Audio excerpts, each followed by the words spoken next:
traveler here. Thank you so much for tuning in today, friends. If you would be so kind, please make sure you subscribe to the channel. Hit that notification bell so you know when we upload videos or go live. We thank you so much for the love and support. So today I want to talk a little bit about the airline crash that we had last week. Don't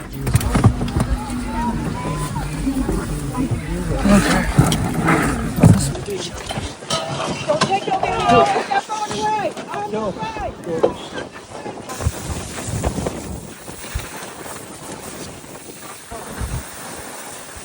I mean, it's been several over like the last month, which has been crazy because we went so long without any kind of incidences.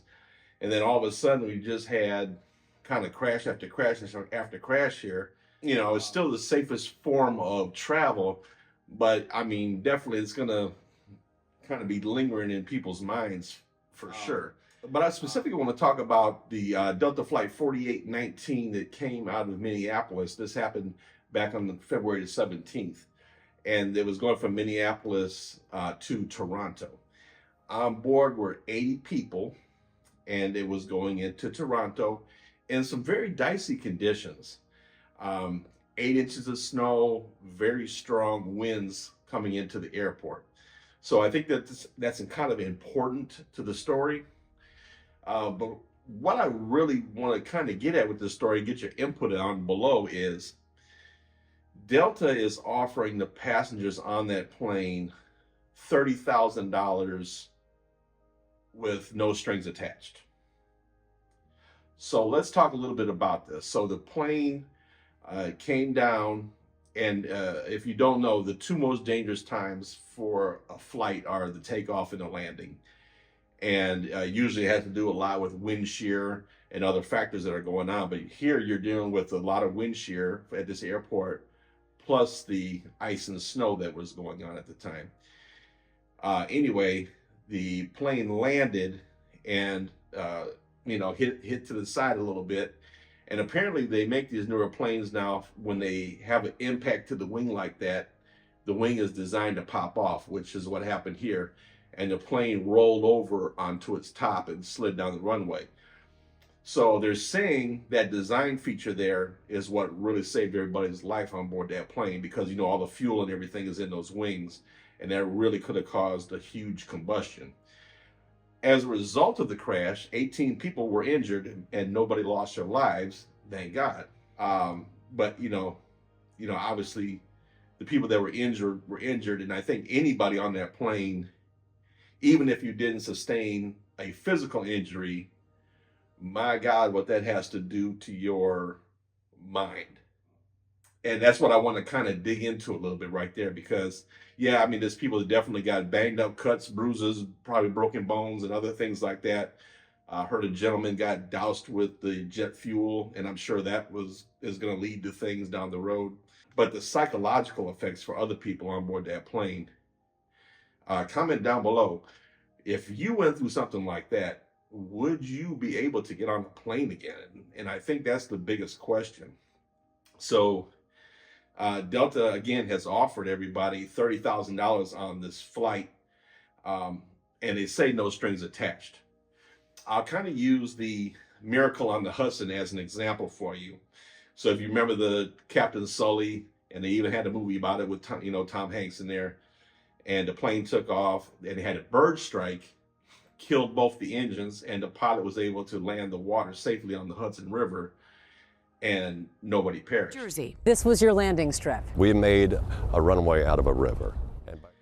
On that particular flight there, U.S. Airways gave every passenger on board that plane $10,000, but they made them sign a waiver that they could not seek any further legal action. To my knowledge, there has not been any further legal action in that case. But when you're dealing with the U.S. Airlines situation, the Miracle on the Hudson, it's something that was totally out of their control, right? It's a bird strike. It happens. It just normally doesn't happen to that degree. When we're looking at this Delta flight, maybe, and they're still investigating this and what could have happened, but maybe there are some things that could have been done to avoid this accident.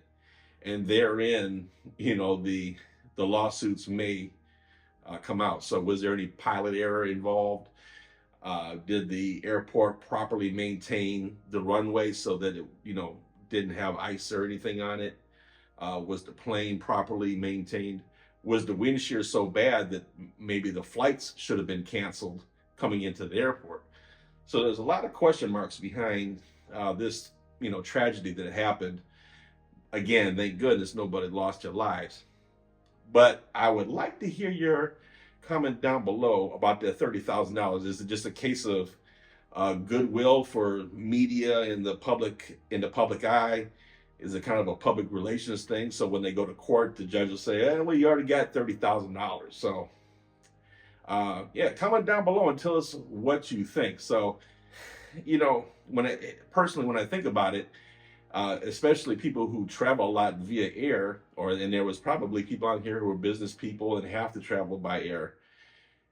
Will you be able to go on a flight again? If you do go on a flight again, suffer through thinking about the incident that you went through before.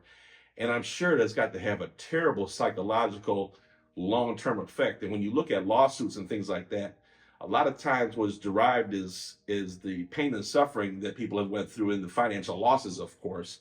But it's long-term damage that can occur from that accident. So I think kind of therein lies maybe the issue for some litigation. So it's going to be very interesting. But what do you think? Because you see billboard signs with people who've gotten into car accidents, and Dan got me $500,000. Dan got me $1.9 million, just for car accidents and things like that. What do you think it would take to satisfy you if you were in this situation? How do you think you would feel? Would you be able to fly again? So these are some hard-hitting questions that I don't like to think about it at all. But man, that has got to be terrifying for those people. And just think about it. They got to get back home from Toronto, probably some of them back to Minneapolis. So how do you do that? Do you get back on another plane? I just can't even imagine. So anyway, we'd love to hear your thoughts on it. It's an interesting case. And as always, we thank you for the support. If we can help you book that dream vacation, make sure you give us a call, 877-697-4470. Or you can book right online, www.mr-traveler.com. We'd love to help you make you and your family some precious memories for the future. Thank you so much for watching. Remember, life's short, have fun, see the world. Bye, everybody.